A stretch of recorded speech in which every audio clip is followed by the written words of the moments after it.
All right, ladies and gentlemen, welcome here to another episode of the Steel City Renegades. We are on week number 11 for the NFL. Man, what a year has it been already for the Pittsburgh Steelers. As always, we got my main man Deez joining us. Deez, how you doing today? Good. How are we doing? We're doing all right. I always say today, I mean this morning, how are you doing? Because it's bright and early in Chicago, where you're at 7:03 a.m. in Chicago. I And don't know then if it's bright in Chicago because I'm nowhere near Chicago, but it's pretty goddamn gloomy down here in central Illinois. I know. I'm just messing with you like I do every week. And then Mr. Ryan Neff joining us from where are you at? The comforts of your own home, somewhere on the north side of Philadelphia, right? Sure. Yes. Good to be with you again this morning. Yeah. All right, so let's get into it real quick. We'll start off with Ryan Neff here. Ryan Neff, the Pittsburgh Steelers this week signed Asante Samuel to the practice squad. Not going to be elevated this week. What are your thoughts about the Steelers signing the 26-year-old Asante Samuel? I mean, it helps elevated to a starter. Hopefully he does, because he can't do any worse than what the back end's been. So we'll see. I mean, I like the signing. I think it adds a little bit of depth. So I don't know what Deez thinks. I know Deez always has is on signing. So it just adds a little bit of depth. Ryan, you're freezing in and out again.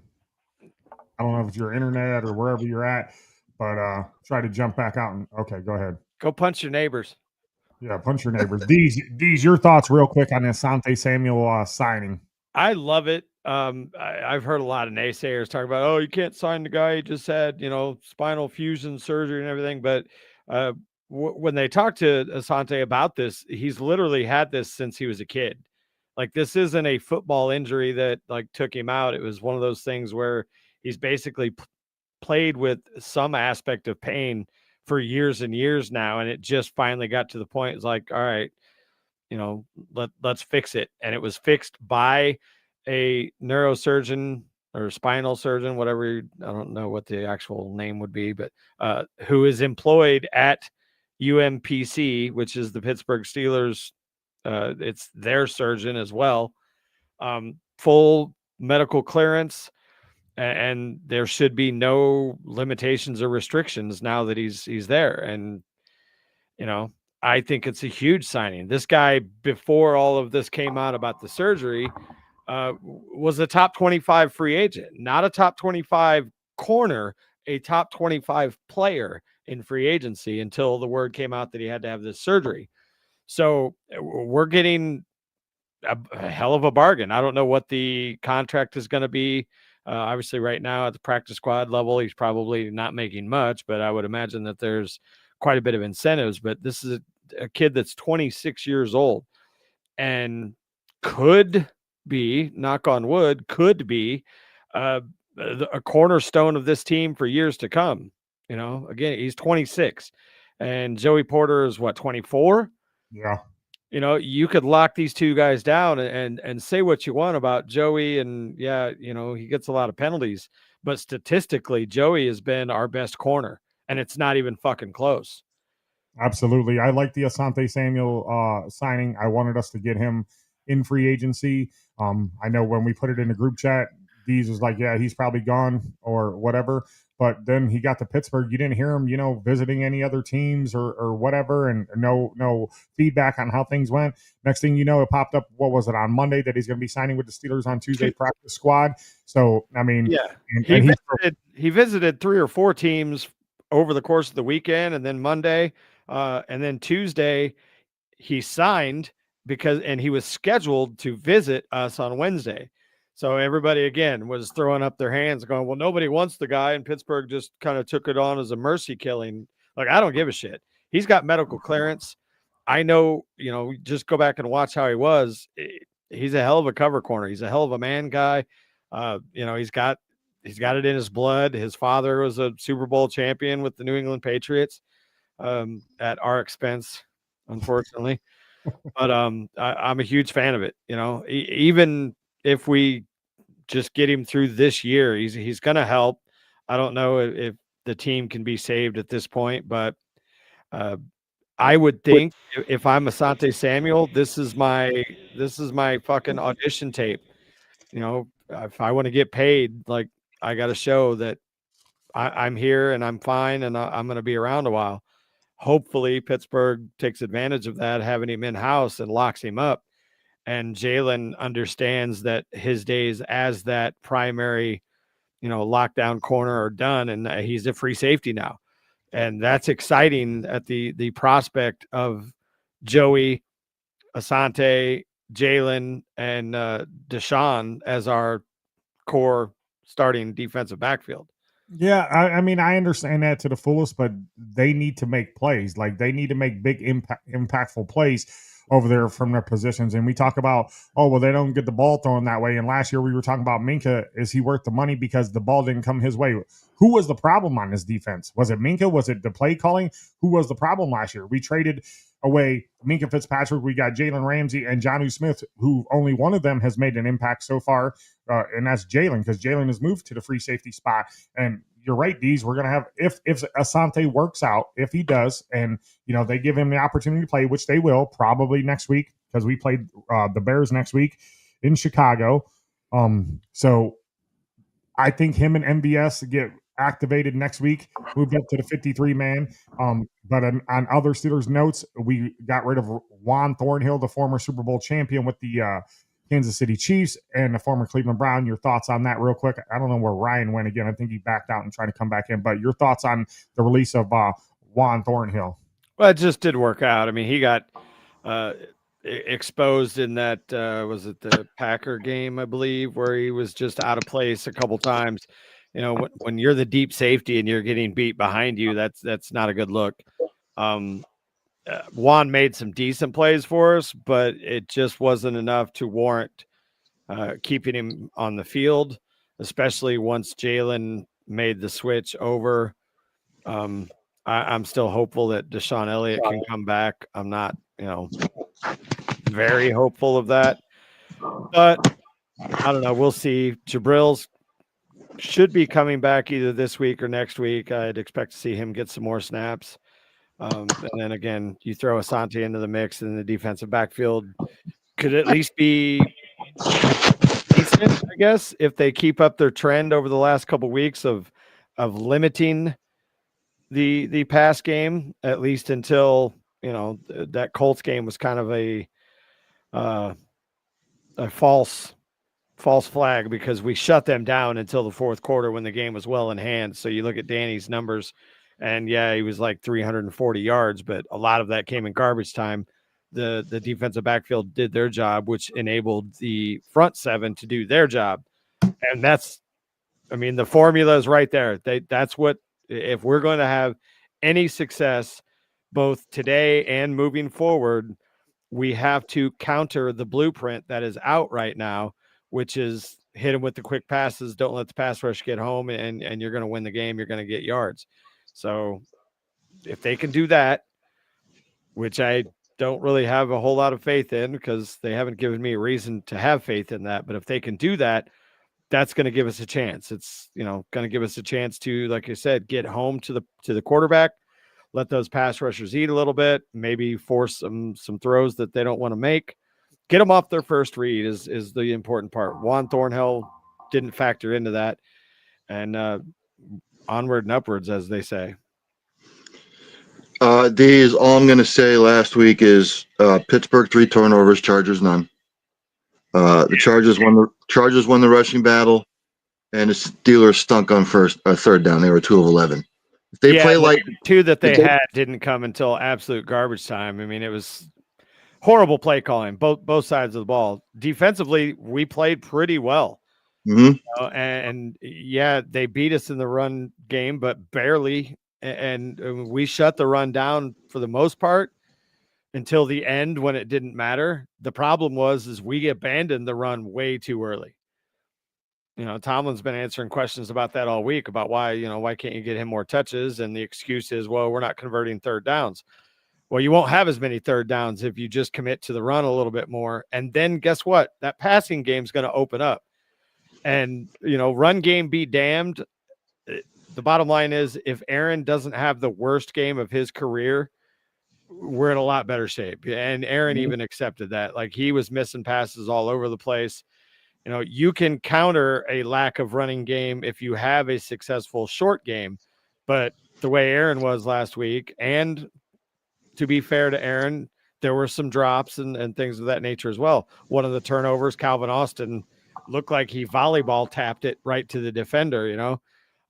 So everybody's got to get on the same page. But I do think that they need to, there should be no excuses as to why Jalen doesn't get 25 touches a game. And I'm not even saying he needs 25 carries, but get him out on swing passes, Texas routes, screens, whatever, anything that is going to make the front end of that opposing defense come forward a little bit. And then you can hit him over the top with DK and Calvin Austin and whoever the fuck you send out there. You know, they got to respect not just the running game, but the Jalen Warren game, whether it's handoffs or the quick passes, tosses, whatever you want to call it. That's where we're going to get healthy. Well, I mean, and the Chargers last week, they stuck to the run. I mean, they ran the ball 31 times, only for 115 yards, but still they stuck to the run. So if you got a decent running game, look, the Chargers were well balanced last week. You know, again, Aaron Rodgers had one of the worst games of his season.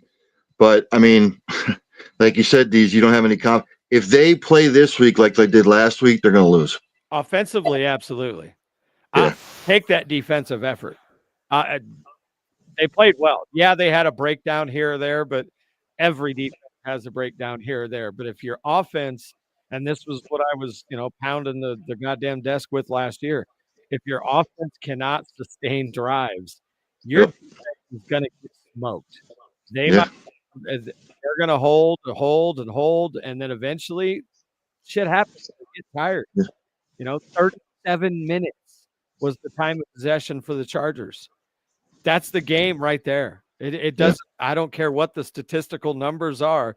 If you let the other team possess the ball for 37 minutes, unless you're hitting 80-yard bombs every time you touch the ball, which that's not happening, you're going to lose. That's just the way it is.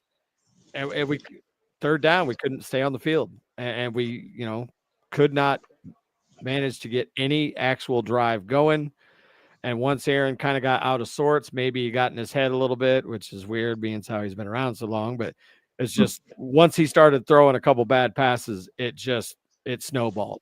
Yeah, Jonnu should have caught that one that was a little high. Calvin had that one wide open that, again, basically just tipped it right to the defender there. Everybody sucked. Even Troy Fatanu, who'd been having a spectacular year at right tackle, he got beat like a drum, including the sack for safety, which Aaron also had happy feet and was looking to move out of the pocket way too early. Mm-hmm. So. Well, and I'll say this, Cincinnati, I believe, is dead last against the run defensively, from what I saw stat-wise. If the Steelers don't try to run the ball today, they have to run the ball today. If you have a defense like that is just they're putrid against the run. Let's just face it. If Jalen Warren doesn't get at least 20 touches today out of the backfield, there's something wrong. I 100% agree.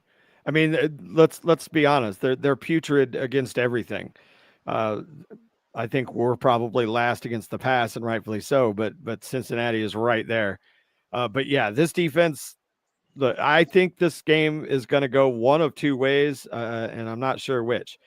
Either we're going to lose a shootout, much like we did last time, because we can't stop them, but I don't think that they can stop us either, unless, again, if we see, like you said, the effort that we saw last week out of our offense, it's going to be rough. Or this is going to be a fucking slaughter. And that we're going to beat the shit out of them. I don't think it's going to be the other way around, unless, again, we completely fall on our face. Small sample size in the past two games. Pierre has 6 passes per game. Yeah, no, I 100% agree. I'm sure Dave was going to probably trash Pierre at some point this game, and I was going to come to his defense with that very argument. Appreciate that, cuz. That's my cousin, by the way. So Dave, watch your fucking mouth. But yeah, I mean, again, I think we're going to either kick the shit out of them or we're going to lose the shootout. We're not going to get blown out by the Cincinnati Bengals. Their defense isn't good enough. But Jaylen Warren is the key, and I think he's the key for the remainder of the season. And I'm not saying don't mix in the other guys, because I think when Gainwell's been in there, he's shown some flashes. And I also liked what I saw in the very limited snaps that we got Caleb Johnson last week. I want Jaylen to get 20, 25 touches. But if everybody is eating, I don't mind 15, 10, and 5 if everybody is producing, because then you're still getting the same result. But we need, again, pound the rock and then open up the passing game and go from there. This game is about as must win as we've ever had if they want to do anything, because if they fall to 5-5, it's fucking over. Let me ask the two of you this. You think Tomlin's putting too much confidence in Aaron Rodgers? No, I don't. Because if he did, I think that we would see more of the kind of things that Aaron wants to do. I think he's loosened up the reins compared to what he used to do with injured Ben, and then subsequently with Mason and Duck and Kenny and all these things. I really think he had his foot on the brakes with our offense there and didn't allow much over the middle. So I think he's loosened up a little bit, but I don't think it's a matter of trusting him too much. I mean, I know Aaron probably checks out of some runs into some passes, and last week it bit him in the ass because he wasn't on his game. But by and large, I have no problem trusting Aaron to make those kinds of calls. But on the same side, if you're going to trust him to make those kinds of calls, then he's got to produce. And last week he simply didn't produce. And everybody else has to produce alongside of him. I mean, even if Aaron has a great game, if you got, DK dropping passes, which I've seen too much of for a $35 million receiver, Calvin dropping balls, everybody, they got to get on the same page. Everybody's got to, nut up or shut up. I think last week Aaron looked kind of confused, and it was the worst game he's played in the last 5 years. And I don't know what was going on, if he was scared to get sacked or whatever, or throw the ball down the field. I know that the play was on him with the overthrown of DK Metcalf, and there was a couple other passes that he could have made. I don't know what's going on in his head, but I mean, I don't know. Is Aaron finally like the player that people thought he was, with him being washed up or whatever? I mean, it's one game. It's one game. Every fucking quarterback that has ever laced him up has had a game like that. I just think that, I think Tomlin gives him full control of the offense and allows him to do what he wants. And so does Arthur Smith. There was talk that there's 2 plays that's called in the huddle each time that they're out there on the field. So, I mean, I don't know what's going on. I agree with these. You got to get Jaylen Warren the football. You also got to get other wide receivers involved, because if you're just going to use DK, that's not going to be a way to win the football game. You got to get other wide receivers involved. You got to get your tight ends involved. Where's Freiermuth been? Where's Mount Washington been? You got to get them guys involved into the offense somehow, some way. I mean, look at how creative they were with Jonnu Smith whenever Arthur Smith was in Tennessee. They have not used him that way properly in this offense. What's the hold up on that? They lined him up in the backfield. They ran him around. They moved him. The holdup is the offensive line is not where where we all hoped it would be at this point. Simalu has been questionable at best, and of course he wasn't even in there last week. I'm not sure if he's going to make it out today. Broderick started horrible and then was starting to show signs of progress, and then last week absolutely regressed into the black hole, and it didn't help that his counterpart on the right side had a bad game too. I think a big part of that is the offensive line is not what it should be in order for Arthur Smith's offense to truly be what Arthur Smith wants it to be. Right now, we have to settle too much on the quick stuff. And even Aaron, people are saying Aaron's trying to do too much.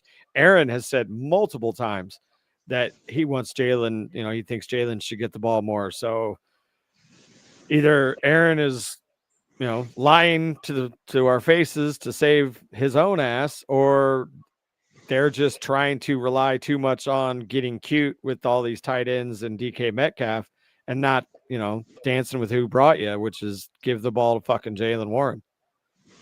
If they don't pound the rock today, that's on coaching. Yeah. Because they have to pound the rock today. With how putrid Cincinnati's defense is, how putrid they are against the run, how putrid they are, period. You've got to pound the rock today to send a message. They traded away their best linebacker. They're missing both of their defensive ends today. There's zero excuse for us to not hang 30 on this defense and hopefully hit 100 to 150 yards rushing. Just zero. I mean, they have to do that. There's no excuses. Yeah, I agree with you. I mean, I want to see Aaron fling the ball around the field with this defense, but we know that's not going to happen. I mean, Trey Henderson's not there. Pound the football, like you said. I'd like to see 25 carries from Jaylen Warren, at least 10 to 12 from Gainwell. Maybe get Caleb Johnson a couple carries because, like D said, he was pretty good the last game. And let's just pound the rock. Yeah, agreed 100%. Brian, what's your thoughts on the Juan Thornhill release by the Steelers?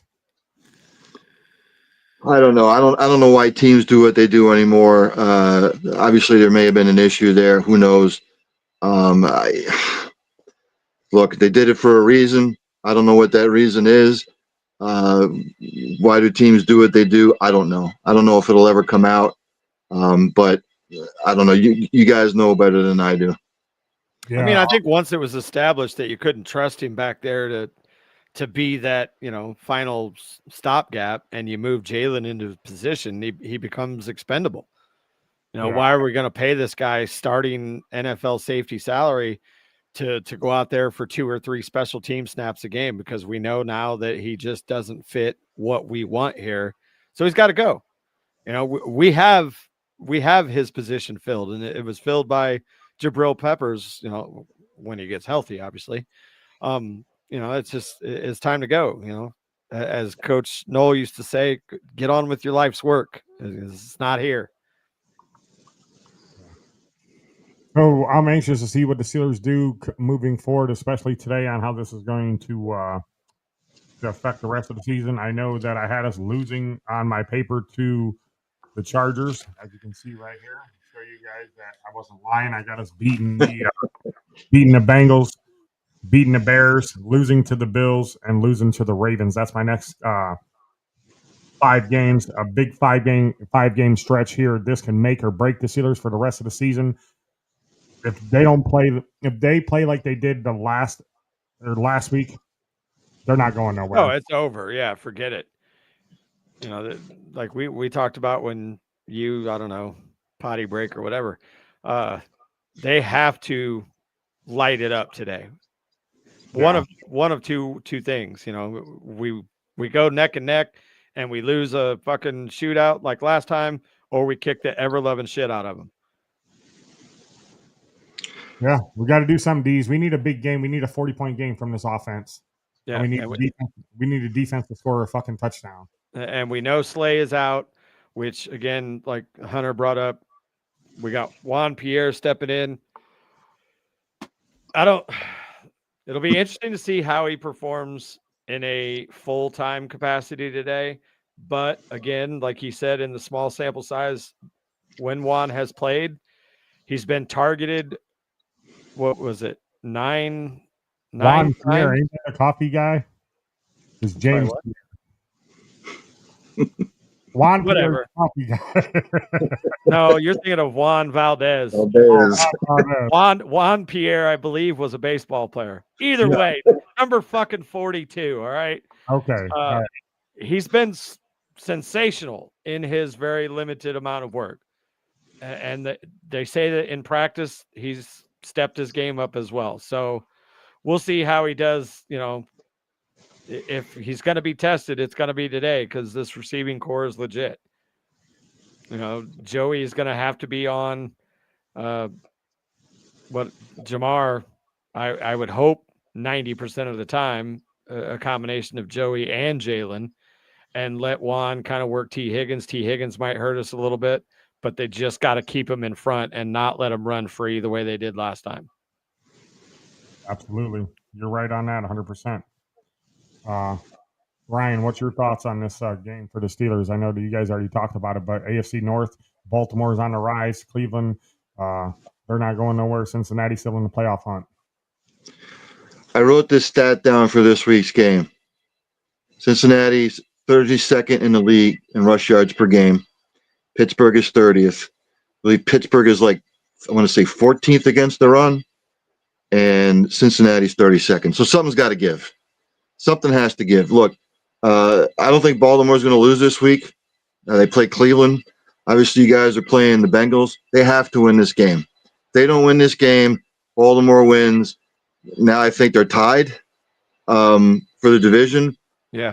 And Baltimore's going to set sail, and Pittsburgh's going to regress. So there is no excuse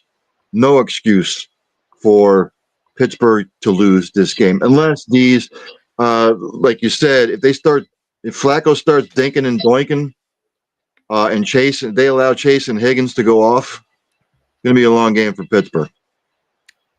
Yeah, I agree. They got to keep everything in front. Basically, I want to see him kind of employ the same style of defense, same game plan, so to speak, that we had against Indianapolis. Chase Brown can hurt you if you completely ignore him. I mean, he hurt us last time. I think he had 115 yards on very few carries because we were playing so far off the line, worried that we were going to get beat deep, and we just got destroyed by the run game, and we got destroyed by the quick slants and quick outs.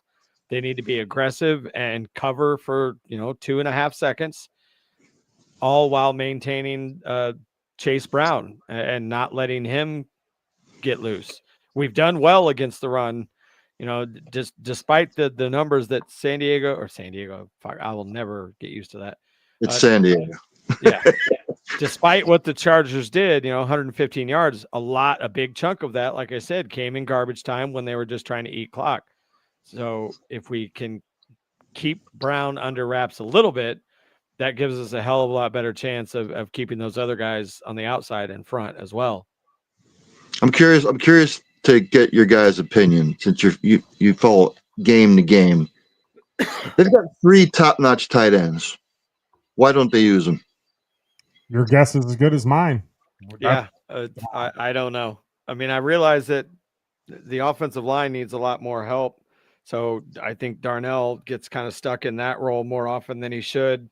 But yeah, going into this season, I was just foaming at the mouth with both Jonnu and Freiermuth, because I know both of them are excellent pass catchers, and Darnell has started to evolve his game to where he's becoming that as well. So I don't get why we don't, now today I expect basically what we've been seeing out of Pat Freiermuth against the Bengals. Traditionally, Freiermuth has big games, and he had a big game against them. He was the only one, he killed him, and, scored that, 67-yard touchdown at the end when we took the lead and gave them way too much fucking time. So I expect that today. I think Freiermuth, because Freiermuth is really good finding those soft spots in the zone. Jonnu Smith, I don't know what his deal is. I don't know if it's game planning. I don't know if he's just not getting open, if he's half-assing it or whatever. But for a guy that's out there making $10 million, I want a refund. Whether it's our fault, his fault, a combination of the two, he's not producing to the level that, I thought he would, and especially for the salary that he commands. I'm not worried about the draft compensation that we gave up. It's just a 5th-round pick, but for the money he's making, yeah, he needs to eat more, without a doubt. I don't know what the problem is, why they're not getting him involved into the offense. Like D says, you got to get him involved into the offense and get him and Freiermuth and Washington out in open space, because obviously that they can make big plays when the plays are given to them. But I don't know, or when the opportunity is given to them, I have no idea why they're not using these guys. And that's all they talked about in the offseason. Oh, Steelers got 3 good tight ends. This is the Arthur Smith offense. You use them for blocking, blah, blah, blah, pass catching. That's why they made the trade for Minka and got Jonnu Smith, is to add another weapon to this offense. And he hasn't been been productive as they wanted, like D says, on offense since they got him. I don't know what the problem is. I don't know if Arthur Smith is holding him back or whatever. It's not happening. You got to find ways to get in football. That's why you put playmakers on offense, and you got 3 decent tight ends that you should be getting football to. I don't know why it's not happening. Speaking of not producing, I'm out now on Calvin Austin. I've seen enough. He is not wide receiver 2. He's just not. I want to see more Roman Wilson, and I want to see MVS get elevated hopefully next week. Calvin's he's not the guy. He does not draw enough attention to free up DK. And I'm not saying that Roman Wilson or MVS will, but I know Calvin Austin won't. So let somebody else try and play that role and see what happens. Roman Wilson, I believe, has something to prove and has a bit of a chip on his shoulder. And I think that led to that almost costly fumble against the Colts because the kid was just trying to make a play. But the opportunities that he has received, he's taken advantage of. And I want to see more of that. Calvin Austin's a number 3 at best at this point. Don't think he'll ever really elevate much past that. So I don't want to keep fooling ourselves by trotting him out there as the number 2. I totally agree with you on that. When they wanted to move Austin to the 2 or proclaim him as the 2, he's not a 2. They're definitely going to need to address that over the offseason or via draft or whatever to get a number 2. I don't know what the problem is, why they can't find a number 2 wide receiver. And people are going to shoot me for this. You should have kept George Pickens and teamed him with DK. You should have kept Pickens. In a perfect world, yeah, but it wasn't going to work. Your team captains, it's come out now. I don't remember if it was Caboli or one of the insiders basically said that there would have been an absolute mutiny in that locker room. George was that bad in the locker room that they wanted him out. It was more the team that got rid of him than it was the front office just trying to offload him. Like, people were just sick of the shit. And I'm not so sure George would have even played anyway. I think that they were going to do the power play for an extension. I think moving him to Dallas is what triggered him going, okay, I'll play for my money now because I'm going to be a free agent. I don't think that he was going to play without an extension in Pittsburgh, and the team just got sick of it. So, but yeah, perfect world where he's not a child, that would have been a deadly combination, but it wasn't going to happen. I think Freiermuth could be a good 2 if you just let him do his thing. Yeah, even Jonnu. Yeah, I think it would work. Yeah, it's spread them out wide, create mismatches, do something. I don't know. The quarterback class coming out in the draft next year is not looking as strong as it was initially thought. So at this point, if we can't make a move up to get, inside the top 5, which I don't see that happening, because I think Mendoza and maybe Sayan or Simpson might be the only 3 guys that are, franchise quarterback worthy. Other than that, I think Pittsburgh's going to have to go wide receiver. Mm-hmm. And that's a really good class coming out as well. Yeah, John says GP. What did he say? GP and his agent were sick of the quarterback OC situation in Pittsburgh and acted out to get traded. Same reason. No, that's bullshit. Because if you go back and you look at George Pickens in college, George Pickens was an asshole in college. He's immature, always has been, and always will be. I think that they would have made a play like that to get paid, but George Pickens is just an immature player. Period. Point blank. Yeah, I don't know. I wish we could have got a number 2 wide receiver. I mean, I'm cool with DK, but let me ask you this question: do you think DK's happy being here in Pittsburgh? He's probably not happy with the way things are going right now. But to that, I say, shut the fuck up and look at your check stub. You know, you're still making $35 million. It's the first year of your contract. You know, obviously you are part of the future plans of the franchise. You're here for 5 years. Whether or not he sees that 5 years is another story. But, you know, he had to know that there was a chance that this was going to be rough. I mean, anybody with a set of eyes knew that this offensive line is a work in progress. And even somebody as great as Aaron Rodgers was going to have his struggles when he doesn't have time to throw. So hopefully he understands that and can be patient as we start this transition that is inevitable. Otherwise, his ass will be shipped out too. I think what's happening is, look, other teams don't respect the other Steelers receivers. Let's be honest. So DK's seeing a lot of double teams. And if you don't have another guy opposite him to free him up a little bit, he only has 32 catches this year from what I'm seeing. He's probably displeased about that more than anything.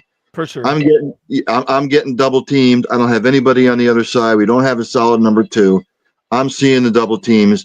I think he's getting more frustrated with the lack of production on his part because I feel like he probably wants to contribute more to the team. But when you're constantly facing double teams and no one else is stepping up, what are you going to do? Yeah. To be fair, though, he's also among the league leaders in drops. True. So lead by example. You know, right. Make the routine catches routinely. You know, yeah, he can bring you some spectacular, but he's also had more drops than he really should have for a guy that makes the kind of money that he makes. But I agree 1,000%. They need to get a bona fide number 2 over there, somebody that can at least strike enough fear that you can't just automatically double DK every single down the way that it's happening right now. You know, again, that to my point with Calvin Austin, he's not a threat. He's a little dude. Yeah, he can beat you with flat out speed, but you know, coming across the middle and making those tough catches, Calvin Austin's not that guy. Yeah. Yeah, he had a couple good games with Kenny Pickett and a couple good games with Rodgers, and I thought that he was going to be the next big thing. Yeah, it's kind of you know, every now and then he'll break one. You know, he'll get a nice long bomb or whatever, and everyone's like, "Oh, he's just, you know, no, he's to steal Mike Wallace's thunder. He's kind of becoming a one-trick pony. He's good for those big plays every now and then, but he's not a guy that you can count on play after play." We need that stud possession guy. You know, we need that Hines Ward, so to speak. Somebody that you can rely on that has to be respected, and that's going to open the other guy. Well, I'm not in the draft next year. I don't know how they would swing it, but there's a kid out of Ohio State that's going to be coming out for the draft, Jeremiah Smith. They're not Jeremiah Smith. I don't know how they'd be able to swing it, but he's not coming out this year, I don't believe. No, he's not coming out this year. He'll come out next year. Speaking of Ohio State, what do you think about Will Howard getting activated and put back on a 53-man roster? Oh, my God, dude. I am so sick of the fucking Will Howard hype train that I have seen this week and the amount. And I'm sorry if this offends you out there in podcast land because you're a Will Howard nut hugger. Shut the fuck up. Will Howard is not going to save this team this season. Anyone who's getting on Facebook and on the Steeler pages saying, start Howard, he can do better than Rodgers, please suck on a tailpipe. He's not going to do better than Rodgers. He's a rookie. Yeah, he might turn out to be decent. Okay, he might. I'm not saying Will Howard is going to be a trash quarterback, but there's a reason why we're not in a rush. Like, he's not showing it in practice. It's been reported.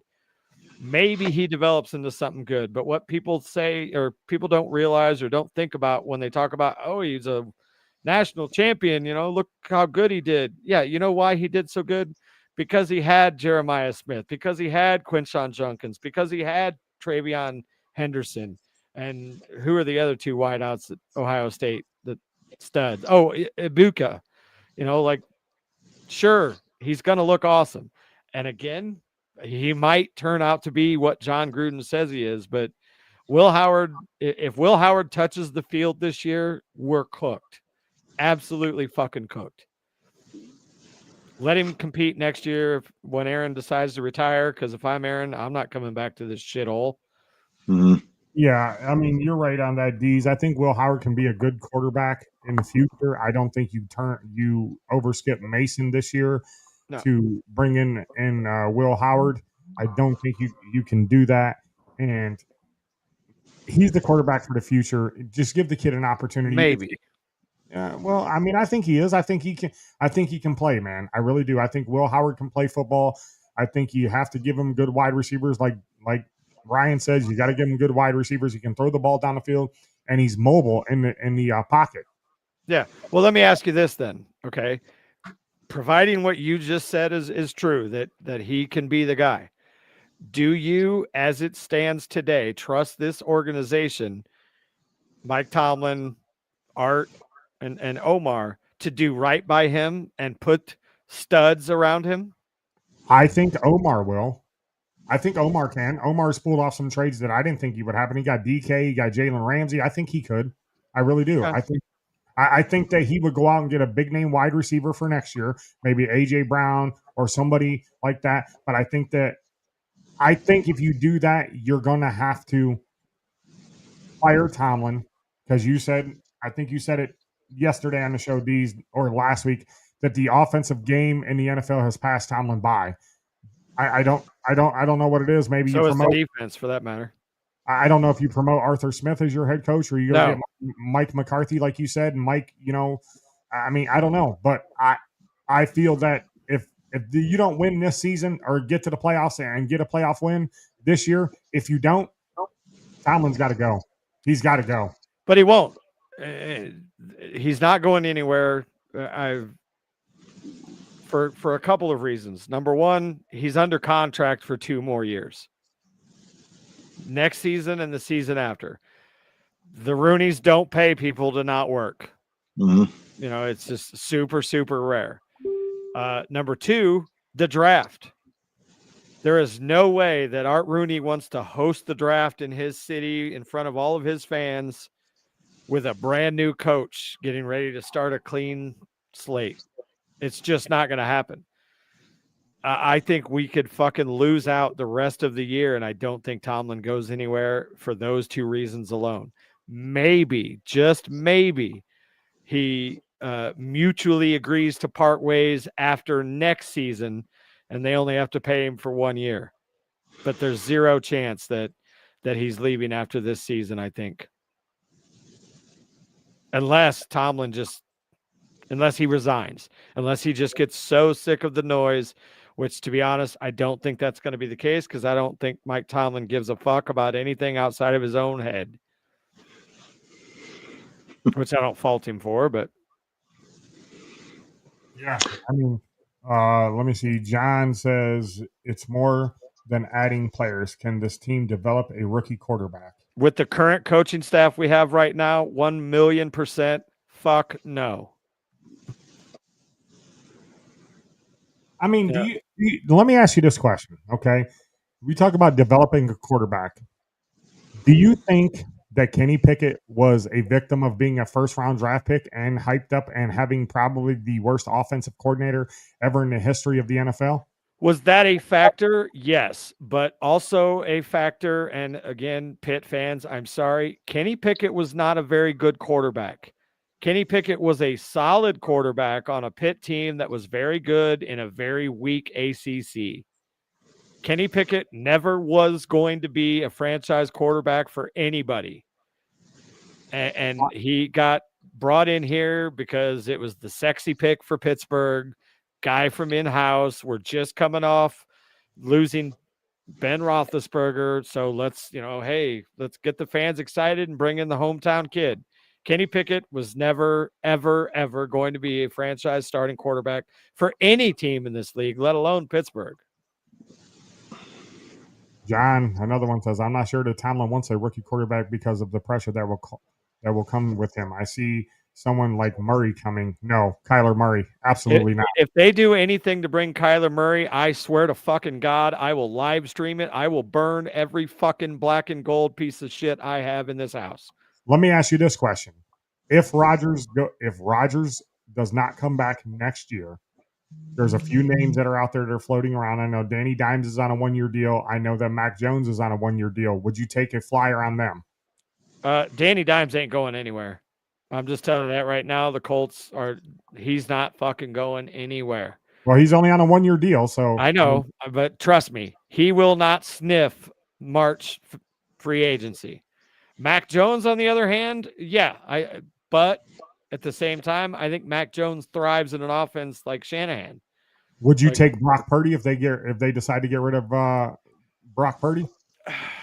Again, Brock Purdy is Mac Jones. Finkel is Einhorn. They're the same fucking guy. I think that they literally just fit with Kyle Shanahan's offense. I don't think either one of them are spectacular, but if you put them in the right system with the right playmakers, and I think they would actually look even better if they had their complement of receivers and everything and could stay healthy. But can they just be plug and play into another team? No, I don't believe that to be the case. If I had a chance to get Brock or Mac on the cheap, yeah, but I would not expect them to really thrive here. I think that they would be average NFL quarterbacks, starting quarterbacks. Yeah, Ryan, your thoughts on that? I don't know where they would turn, to be honest with you. I mean, where are you going to turn? There's only a handful of quarterbacks in the NFL right now that are good. You can go down division by division, and I mean, the quarterback position right now is scarce. They're not going to bring Kyler Murray in. Tua, they're not going to bring in. Get that out of your head. Kyler Murray, get that out of your head. Yeah. No. Tua's one hit away from becoming a cripple. Again, I don't know where they would turn, to be quite honest with you. I was high on Mason Rudolph coming out of college. I always thought he got a bad rap. I always thought he didn't really have the pieces around him to succeed. I really, guys, don't know where Pittsburgh would turn, to be quite honest.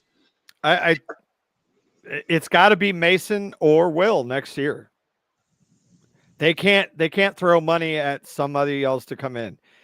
If you don't draft a quarterback this year coming up, and I think they're going to get a quarterback regardless of first round, second, third, whatever. You come in and you open it up. You give Mason maybe the edge as your starter and see if the other two guys can beat him out. Period. If you truly want to progress this franchise into the future, you don't retread somebody else. Just give it to one of the young guys. And I'm still of the mind that not necessarily the team as it's constructed right now, but I still think Mason could do a decent job as a starting quarterback if he had the support around him. Mm-hmm. The way the offensive line and everything is right now, I'm not going to say that I think Mason could do better than Aaron because I don't. But I think that Mason could next year at least be serviceable while we figure the shit out. Mm-hmm. But I also think that shit's going to have to get lean for a year or two before we can really, Steeler fans were spoiled. We're going to have to eat some shit for a year or two if we really want to find the guy. So if you thought Mason could hold the fort down, why didn't they just do that this year instead of concentrating on Rodgers? Oh, because I'm not the guy that makes those decisions. I don't know if you got the memo or not, but no, I said, you remember, I said in the preseason, I wanted Aaron Rodgers 100%. But if we didn't have Aaron Rodgers, I did not want Russ back. I did not want, I would have taken Justin. So I'll eat shit on that because, whoa, did he fucking regress? But I would have been 1,000,000% happy and okay if we would have just turned it over to Mason. If Aaron's told us to go fuck ourselves, then I would have been okay with Mason because I think he is serviceable. Do I think he's going to lead us to the promised land with this team as it stands right now? No. But I think he could go out there and get us 8 or 9 wins, which pretty much where we're going to fucking be anyway. John Edberg says the Steelers have so many holes that reaching the quarterback for next year might not be the answer. Build and look if necessary. Play Mason/Howard. Yeah, it's definitely don't reach. I mean, again, if you have an opportunity, because you see where reaching got you. It got you Kenny Pickett. He's not with the team anymore. It got you Broderick Jones. I mean, Broderick's had a decent year this year. It's got you Najee Harris, who had decent years, four 1,000-yard rushing years. But they reached. I thought they reached and took him in the first round, but it was a good pick for him or good pick for the Steelers when they got him, and now he's missing the whole year, foot injury out there in Los Angeles. So I mean, I don't know. You don't have to reach. We're about 6 minutes left to go. Let's do our picks real quick. Ryan or Dees, who's got the picks? I got them up. All right, Dees, go ahead. All right, kicking off here. Might already. I don't know. No, not yet. Over in Spain, I believe. Yeah, Madrid. Washington Commanders, Miami Dolphins. God, those poor Spanish people. They are submitted to this shit. I'm gonna go. I'm gonna go with the Dolphins just because I think they got more weapons right now. I'm going Fins. I'll take the Dolphins. Panthers at Falcons. Don't know who either one of these teams are right now. I'm gonna take the home team here. I'm gonna take the Falcons. Don't ask me why. I think the Panthers are frauds. So are the Falcons for that matter, but I think the home team gets the edge.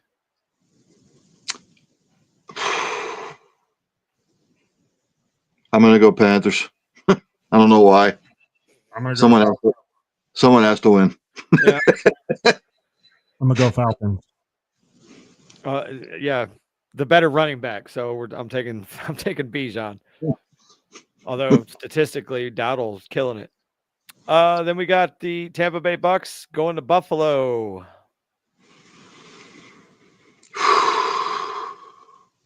Where it is going to be 40 degrees, so weather will not be a factor. I think I'm going to go Bills just because off of that horrible performance. I don't think they're going to play like that again, not at home. I think the Bills will eke it out. Both teams coming off of losses. We know Tampa can score, and we know Buffalo's defense can allow points. Man, I'm gonna go with Tampa. I like Tampa's defense to stop or slow down Buffalo more than I like Buffalo's defense to stop or slow down Tampa. Dave? I'm gonna go. I'll take Tampa Bay. Man, Buffalo's a 6-point favorite. Actually, you know what? I need Josh Allen to have a big game. I'm going Bills. Somebody knows something. I'm going to stay with Tampa, but somebody knows something to make that a 6-point spread. Well, maybe Emmanuel Clase knows something. Yeah. Then we got the Texans taking on the hapless Tennessee Titans. I think we can all say 1, 2, 3. Texans. No, CJ Stroud. He's not playing. I don't give a shit. Yeah, Titans are horrible. Yeah, give me the Texans. I'm assuming you are too, Ryan. Absolutely. I don't care if it's Davis Mills, Meek Mill playing quarterback. It doesn't matter. Hey, Sammy Davis, whatever. Hey, he's got the Meek Mill headset on. That's why he's the Chicago Bears taking on the Minnesota Vikings in Minnesota. Minnesota 2.5-point favorites there.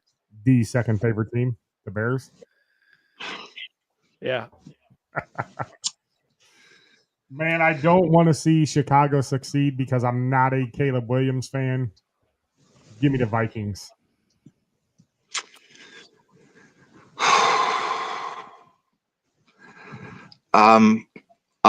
With much trepidation, I will take Minnesota.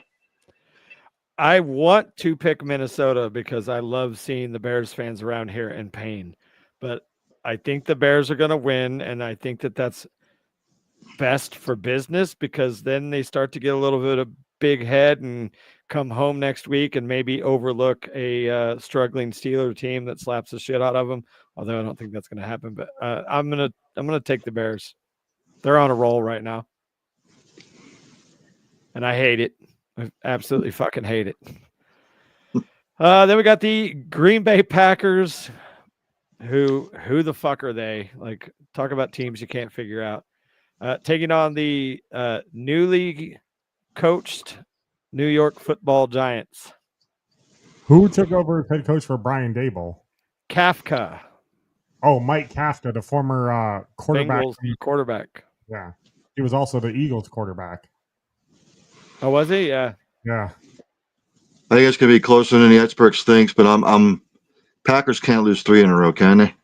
Hold on, and they got Jameis starting. Listen, Jameis is starting. Listen, I'm a Jameis fan. Jameis gonna throw for 350 and probably 4 touchdowns and 4 pick sixes. But just for Jameis, I'm gonna pick the Giants. That's why. I'm with you. I'm riding that Jameis debut train. I think he's going to come in hype, and yeah, he's going to turn the ball over, but he's also going to throw some W's. Yeah, I think today he's going to unexpectedly eat a dub, and then they probably won't win another game. But I'm going to ride Jameis and the Giants today. So does that mean that Russell Wilson is the third string emergency quarterback? Yeah. As soon as literally within hours of Kafka being named interim coach, he fucking bumped Jameis to number 2. And ipso facto, he's the starter because Dart's in concussion protocol. And yeah, Russ is street closed city. All right, next game. Chargers, Jaguars in Jacksonville. Chargers, Jaguars in Jacksonville. Somehow this is only a 3-point spread. It's the kind of game that the Chargers should win. It'll be a 10 o'clock game their time, 10 a.m. Yep. I think it's going to be close, but the Harbaugh defense, ground and pound, I'll take the Chargers in a squeaker. Yeah, we got the old West Coast, East Coast thing. I'm going to take the Jags. I think the time is gonna strike today. Moving into the afternoon slate, game of the day, most likely Seahawks at Rams for the division lead. I'm sorry, Stafford's playing too well. So's Darnold, though. Yeah, I know, but I just think the Rams at home, little home cooking, be close, but I'm gonna take the Rams at home. Yeah, that young Rams defense is playing out of their minds as well, and like you said, Stafford is really killing it. You got Puka and Devontae having big years. So yeah, I think we're going to see a shootout, but yeah, I'm going to take the Rams for a slight. Rams all day. 49ers and the Cardinals. Is Brock Purdy's back this week? Brock Purdy, I believe, is starting, which kind of shocks me. It's only a 3.5-point spread. Somebody knows something. Who's starting at quarterback for the Cardinals? Is Brissett. Kyler's on IR, so he's out at least 4 weeks. Yeah, Kyler's finished. He's not playing another down for Arizona. I agree. Where do you think he ends up next year? Steelers. Brian, don't say that. I'm telling you, episode 1 next season will be Deez's giant bonfire. I'm taking the 49ers. It'll be close, but I'm taking the 49ers. 49ers all day long. Yep, taking the Niners. Ravens and the Browns in Cleveland. Baltimore 7.5-point favorites. Forget it. Go Cleveland, but it's not going to happen. Give me the Browns. John Edborg says that the Rams look like a Super Bowl team right now. Right. Deez, did you just say you're taking the Browns?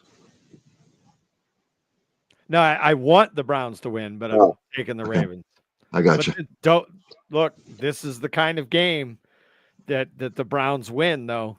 It happens every year. They somehow fucking find a way to knock Baltimore off every year. Hopefully, this is the one.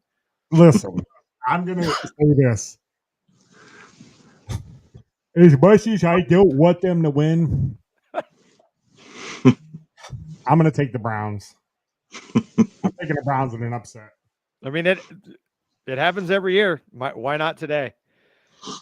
All right, then we got Ryan's Kansas City Chiefs going to Denver to take on the Broncos. Big divisional game there. Chiefs are favored by 4.5. I don't see it until the Chiefs can put something together consistently in the run game. I'm not a homer. I'm taking the Broncos at home. No J.K. Dobbins, he's out for the year. Who's their running back? It's going to be R.J. Harvey, the rookie. Oh, wait. J.K. out for the year? Oh, my God. I'm shocked.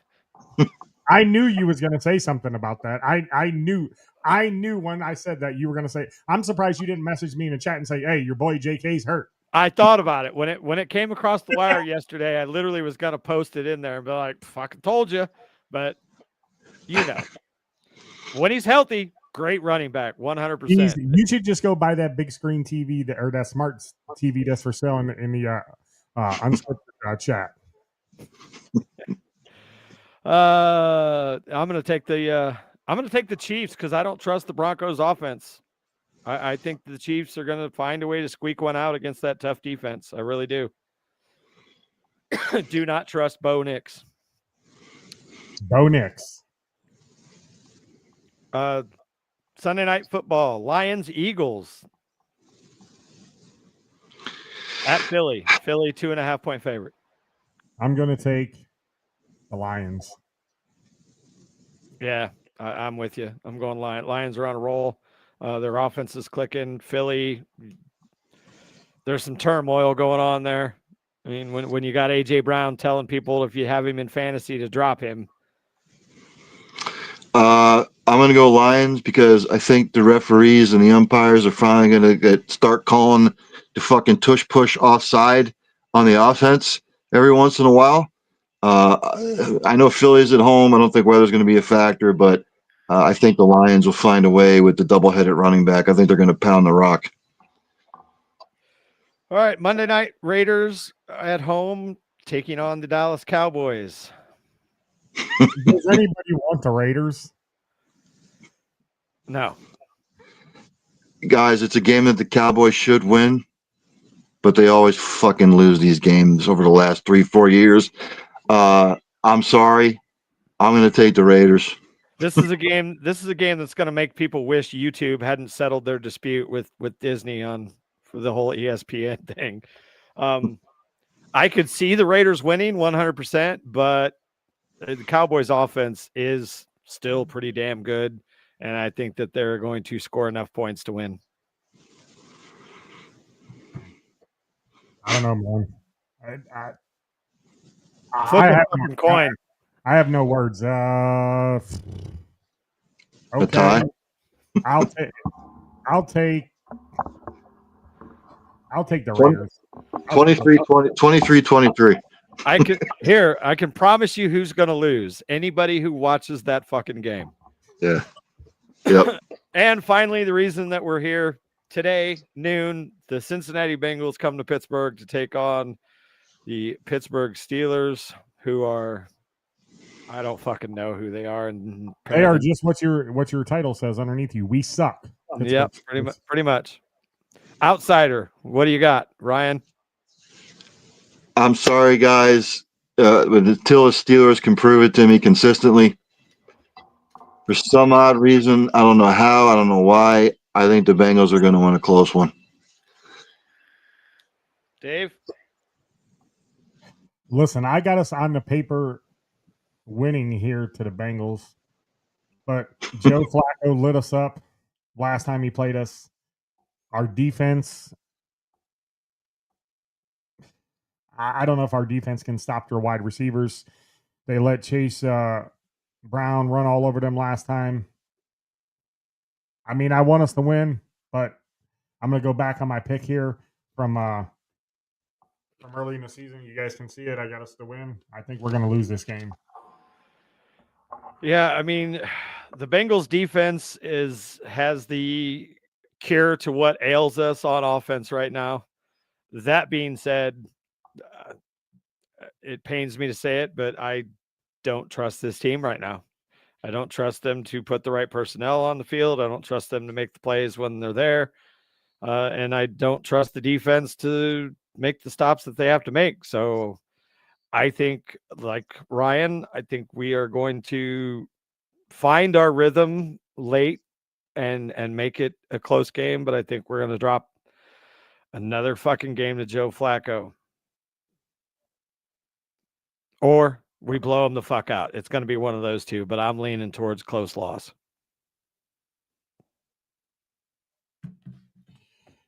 Yeah. Hi, Ryan. Oh, Ryan left. Okay. Ryan, where'd you go? There's something funky going on with the internet here. I don't know what the fuck's going on. Anybody who watches my shows on Cole County Entertainment Network knows that technology has a way of ramming a red hot poker up my ass every fucking time. Every fucking time. Sounds like you get the same kind of problem D's got with his internet connection. Yeah, I'm just waiting. I've got the order in for fiber. They're supposed to hook that shit up 2.5 gigs. They're like a fucking solar flare I'm not aware of, like that's happening right now that's messing with the.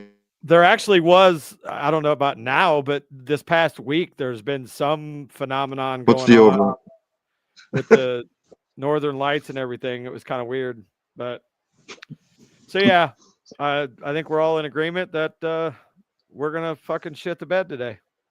Yeah. Well, all right, happy Sunday.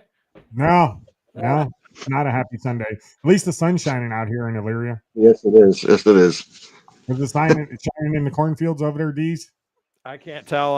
I got this fucking room. I think it is. It's kind of bright behind here, but I don't know. All right, ladies and gentlemen, for Ryan, Neff, Ryan, tell them where they can find you at on during the week. Okay, Ryan froze. D's, where can they find you at during the week? Either at work or in my fucking recliner sleeping. But Twitter at Hanging with D's. All right.